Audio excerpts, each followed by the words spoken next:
Olá, o meu nome é Cláudio Alexandre, eu sou advogado há mais de 20 anos, sou professor universitário e também professor de cursinhos preparatórios para concurso público. Essa época de pandemia que nós estamos enfrentando tem nos trazido inúmeros desafios, inclusive no tocante à educação.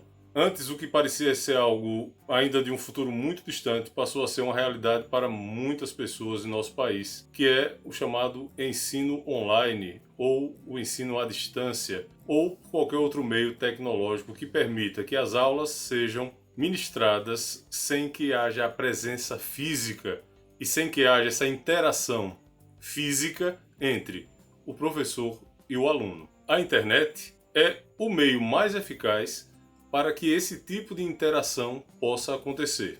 Mas o que tem se observado atualmente nesses meios digitais é que muitas pessoas não estão sabendo como se portar, muitas vezes até mesmo por desconhecimento, por não saber quais as consequências que os seus atos podem trazer. O mais comum é que as pessoas pensem que a internet lhe trará um anonimato, e esse anonimato lhe trará uma irresponsabilidade, seja do ponto de vista penal, seja do ponto de vista civil. Criminalmente, qualquer ato que for praticado na internet, seja num grupo de WhatsApp, seja em redes sociais como Facebook, Instagram, qualquer tipo de ato que possa ser caracterizado ou, como dizemos no direito, tipificado como crime, conduzirá sim a uma investigação e, caso restando demonstrado e provada a existência desse crime, a uma condenação. Basicamente, nós temos três tipos de crimes que podem ser cometidos.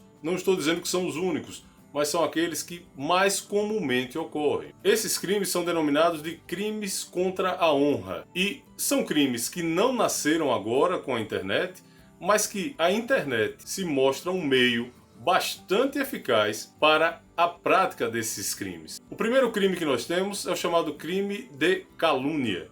O artigo 138 do Código Penal, ele vai nos dizer que você imputar a alguém um crime, isso constitui também um crime.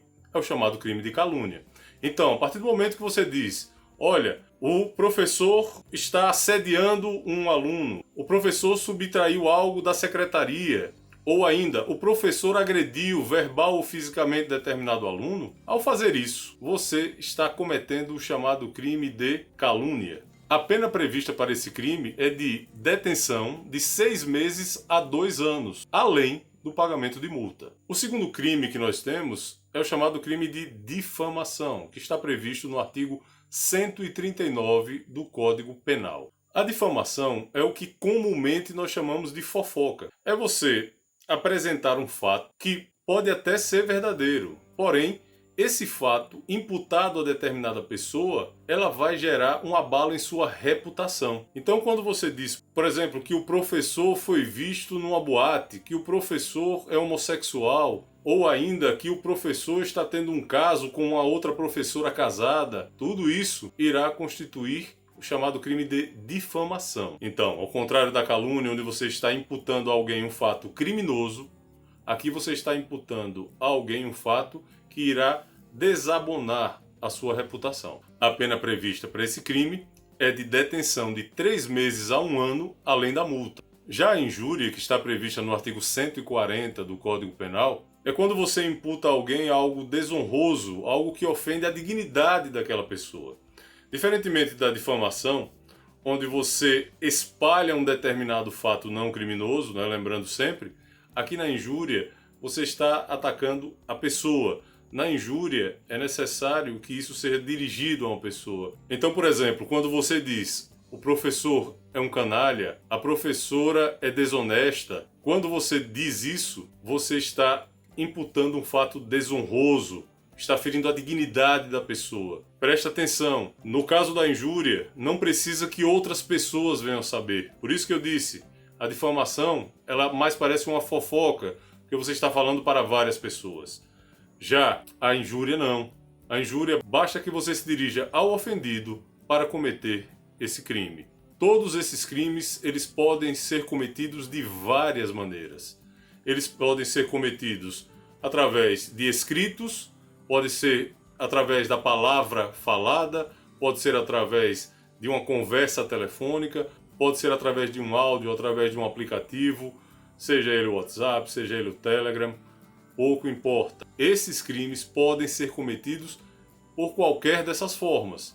E, restando demonstrado, e a prova, nesses casos principalmente, em que nós temos grupos de WhatsApp, ou então páginas de Instagram, de Twitter, ou então ainda de Facebook, fica muito mais tranquila de se realizar.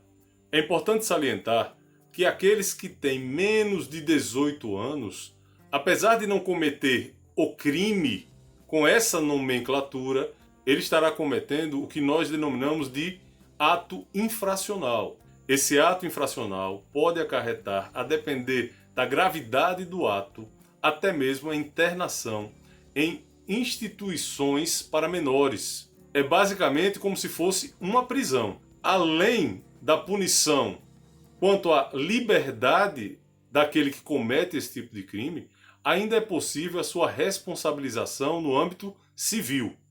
Significa dizer que aquele que venha a cometer esses crimes contra a honra, eles poderão ser condenados ao pagamento de indenizações por dano moral. Aqui, mais um esclarecimento. Caso o crime venha a ser cometido por aquele que tenha menos de 18 anos, poderão ser responsabilizados pelo pagamento dessa indenização os pais desse menor. Então, muita atenção. Esses crimes que nós conversamos agora são crimes muito graves, são crimes muito sérios, e a situação do autor do fato criminoso não ser maior de 18 anos não vai lhe retirar a responsabilidade. Ele terá tanto a responsabilidade criminal por cometimento de ato infracional, como também a responsabilidade civil. Diz o Código Civil Brasileiro que, caso o menor não tenha condições de pagar pela indenização que lhe for imposta, serão os responsáveis, no caso os pais, aqueles que deverão efetuar o pagamento. Assim, a orientação que eu tenho para deixar para vocês é muito cuidado com aquilo que é dito e feito em redes sociais. Lembre-se, o fato de se cometer atos criminosos através de meios eletrônicos não vai fazer com que a sua responsabilidade ela venha a desaparecer. Espero que essas orientações elas possam ter servido para que você possa refletir, que você possa analisar a situação e repensar atos que, além de serem criminosos, às vezes causam um dano psicológico muito maior à pessoa do ofendido.